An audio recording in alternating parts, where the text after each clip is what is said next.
Right? Okay, guys. I'm here for my NXT Takeover Brooklyn review. This is the first NXT Takeover show I have reviewed, as it's the first one I've actually watched live.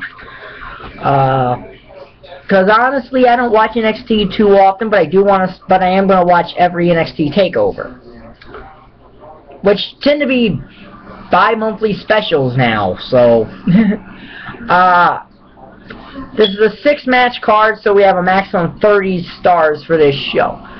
It took place August the 22nd, 2015, from the Barclay Center in Brooklyn, New York. Now, normally NXT takeovers take place on the same day as an NXT show, but this time it took place the day before WrestleMania.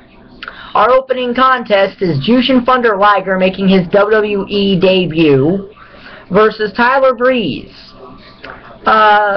Okay match. I like that Liger was mimicking Tyler Breeze, which shown that he's looked at footage about what Tyler Breeze does. It was funny that Liger took Breeze's selfie stick and took a selfie of himself. That was interesting. Liger won with the Liger bomb. So 3 stars.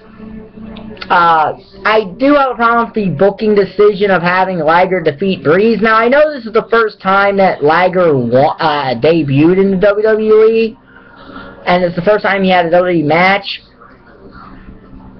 But Tyler Breeze needs some big win. Because as far as I know, Tyler Breeze doesn't have a key win, and over Liger would have meant a lot. Liger's name carries clout.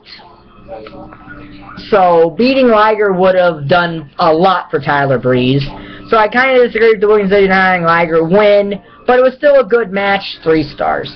So, then we get the WWE Tag Team Championship match. Blake and Murphy with Alexia Bliss in their corner, taking on the Vaudevillians, Aiden English and Simon Gotch, who at first come out by themselves, but then bring out Blue Pants, who I guess isn't employed by the WWE anymore, or at least had to leave NXT for some reason. Again, I haven't followed NXT enough to know what's going on behind Blue Pants. And on top of that, if the Vaudevillains, Aiden English and Simon Gotch, if they're both faces, shouldn't you just find another name to call them something? Because the Vaudevillains, villain and your faces, that doesn't really sound, it's kind of a misnomer, isn't it? Good match here. 3.5 stars this. Thoroughly enjoyed this match. I thought they were going to do a roll-up spot where Blake and Murphy won by roll-up when there was a distraction with Alexia Bliss and Blue Pants. But that didn't happen. Aiden English hit some kind of a rolling neck breaker, and then Simon Gotch scores the pin, and the Vaudevillains win the tag titles. The NXT tag titles. Like I said, good match, 3.5 stars. So then we get the debut of Apollo Crews, who I'm guessing is a combination of Apollo Creed and Terry Crews, hence the name. But I could be wrong on that. He's taking on the Perfect 10, Tye Dillinger. This is basically a squash match in a way, but it's kind of not. Apollo Crews, Dillinger gets enough offense in that it's not a squash, but most likely, since this is a debut, a squash would work better.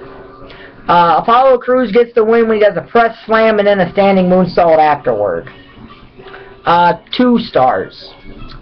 So then we get Samoa Joe versus Baron Corbin.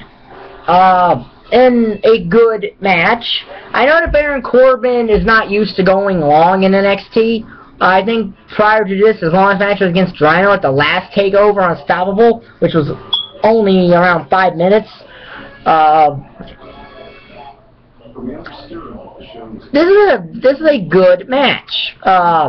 Corbin put on a Brazilian heel hold. He got out of the Kikina clutch a couple times. Finish is, Corbin goes for a double choke bomb, goes for the pin, and then at the 2, Samoa Joe turns that into the Kikina clutch, and Corbin passes out. Which I guess since they're high down there on Baron Corbin down there, I guess this was to make sure he didn't tap out, so he didn't look weak, and he passed on and showed how tough he is. And I guess it's leading open for another match down the road between these two where Corbin will win. but good match, 3.5 stars. So then we get what is by far the match of the night and one of the all-time best matches I have seen all year, as it's the NXT Women's Championship match. Sasha Banks defending against Bayley.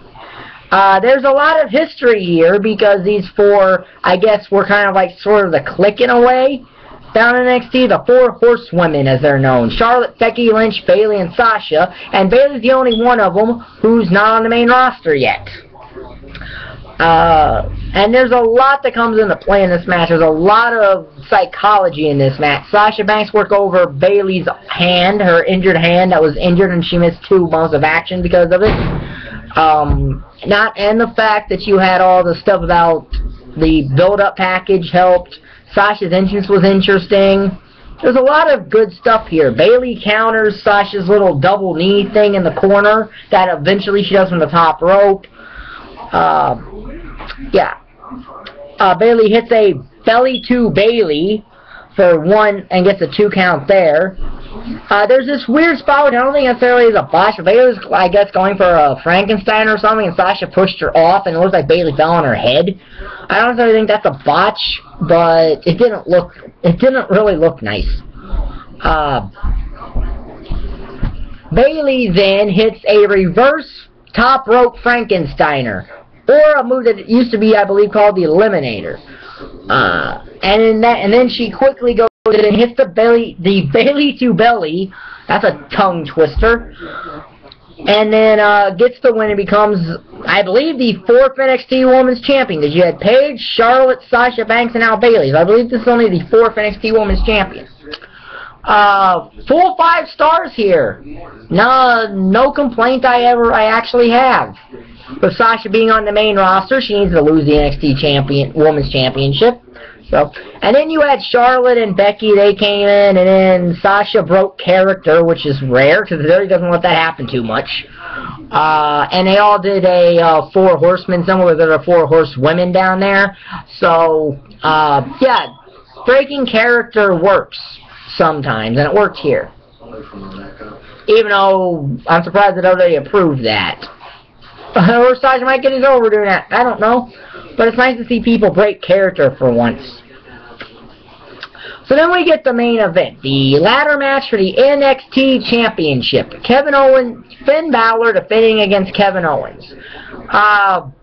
Not as good as the Adrian Neville Bo Dallas ladder match from the very first NXT Takeover show. Or the NXT Arrival event. What a good match. The commentators, once it got to 11 o'clock Eastern, the commentators said, you know, if this was a pay-per-view, we'd have to be done by now. But this is our own network, so we can go longer. That helps. There is a spot that I really don't understand, and it's right down in every ladder match. At one point, Finn Balor is right to where he can grab the NXT Championship, and it's right above him. He goes up to the top of the ladder, does his coup de grace finishing foot stomp, and then goes back up and retrieves the championship. Couldn't you just retrieve the championship and not worry about that because it was right above you? Win the match and then do the high spot. See, I still think it was a good match, but I think it's only a 3-star match. Neville Bo Dallas, I think, is a much better ladder match. So, yeah. All in all, the NXT TakeOver was a good show. There's not a really bad match on here. Other than the Apollo Crews and Tye Dillinger match, which is the weakest. So, yeah, I thoroughly enjoyed this show.